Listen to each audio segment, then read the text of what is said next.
Hey there, friends and enemies, Jopie here again, and I just got back from MagicCon Atlanta, where Wizards revealed all of the new sets coming to Magic the Gathering in 2026. Almost. There is one that remains open, but we have a decent idea of what that will be. So I wanted to break them down and talk about why I do feel like 7 sets in a year is too much. I think personally that 6 would have been just fine, and even that is stretching it quite a bit. Now, it's hard to complain as a content creator because it does feel like there's always going to be something new to make videos on, to look at, to open. But as somebody who does have to spend their own money on the game, it feels like it's impossible to stay up to date, especially with so many of the new things coming out, the sets, as well as all of the various secret layers that they announced. Now, I'll make a separate video on the secret layers because I do want to break those down and talk about the ones I am interested in, the ones that I think are a little crazy, but I'll do the same here with the sets, starting with Lorwyn Eclipsed, where we did get a bit of sneak peek at some of the cards that we'll be getting when this set drops on January 23rd.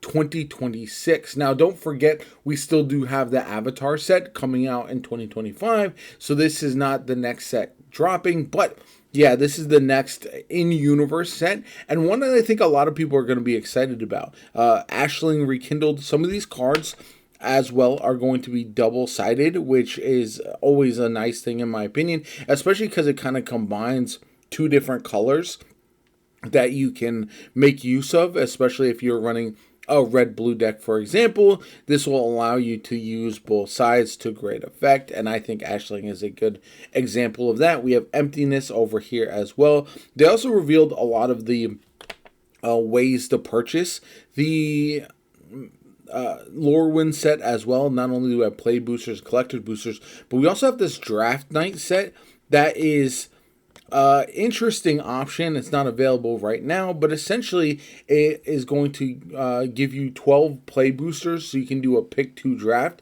with your friends if you so choose. It also comes with a collector booster, which I guess would be the prize if you win the draft event with your friends or whatever the case may be. It also comes with 90 Lorwyn Eclipse basic lands as well. I don't know. I think making this a bit cheaper and essentially just having the play boosters would have been the better call. But if you're interested in the collector booster as well, maybe it's a good option. And I do think that having it in the draft set will make the collector booster just a little bit cheaper, depending on what how much these end up going for when it ultimately does drop, and depending on availability as well. So there are some new cards coming as well for the Lorwyn Eclipsed first look. We saw this here, and I do feel like some of them are pretty good. So this is going to be an exciting set. This is kind of all the different ways to play the important events. So we have we actually do have a new book coming for Magic as well, which I think is really, really cool. We got main stories, pre-release events, January 16th to the 20th. You got your standard packs. These are 60-card theme decks, which are returning. I think these are great, and that should be in pretty much every basic set, in my opinion, because it does allow people who don't play Commander to do something a bit different. We got Angels and Pirates, Draft Night, which I went over. We got booster stuff. Some of the art on this I think looks very, very good.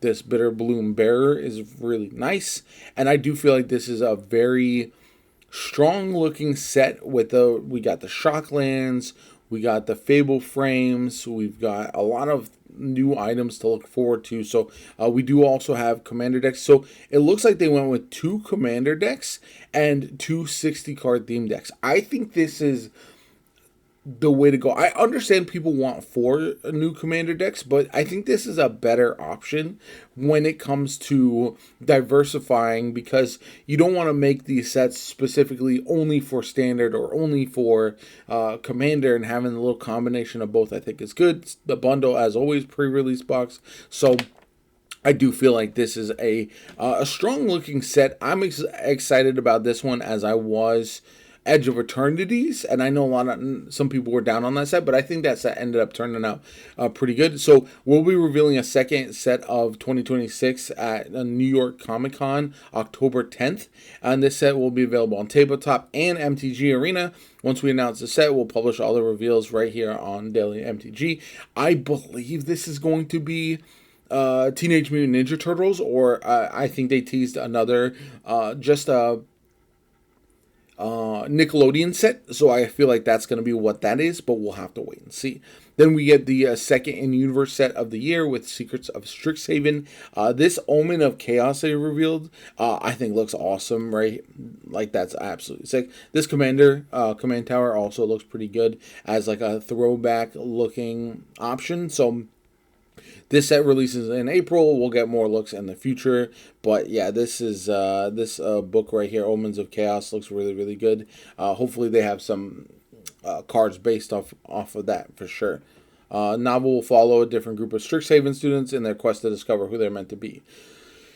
Marvel superheroes. So after the underwhelming response of Spider-Man, I know a lot of people are going to be apprehensive about the superhero set. I personally feel like this one is going to be significantly better because it does feel like they fully planned for this to be a base set, like a much larger set from the very beginning, whereas Spider-Man had a lot of changes last minute. So we'll have to wait and see, though. I know a lot of people are not happy because it is a more modern setting. I do feel like with the wide range of superheroes that will be available, this will be just fine. But I do think that The Hobbit coming 2 months after it is a choice, because we got 2 Universes Beyond sets in a row like we did with Spider-Man and Avatar, and The Hobbit is just going to fit the theme a bit better. We saw with Lord of the Rings in the past that set was very strong as well. So if they make if they have reprints of some of our favorites, the really strong cards, the One Ring, we've got Orcish Bowmasters might be returning. All of that could be really, really powerful and could make this a very sought after set. Whereas I do wonder how strong the Marvel superhero set is going to be, because we saw Spider-Man was rather weak power wise for most of the different formats. Then we have Reality Fracture. This is a lot of speculation about them essentially bringing Universes Beyond in universe with Reality Fracture. I hope that's not the case, but they just kind of tell the story of how that might be possible. I don't know. We'll have to see. But I do feel like this is going to be one that could be very, very good, could be very, very frustrating, and everything in between. And then finally, November 2026, we have Star Trek. So as you see, so we've got November, October. So these are back-to-back months. Then we've got like August, June, April, and then we've got the January. So we have a gap here. This set will probably release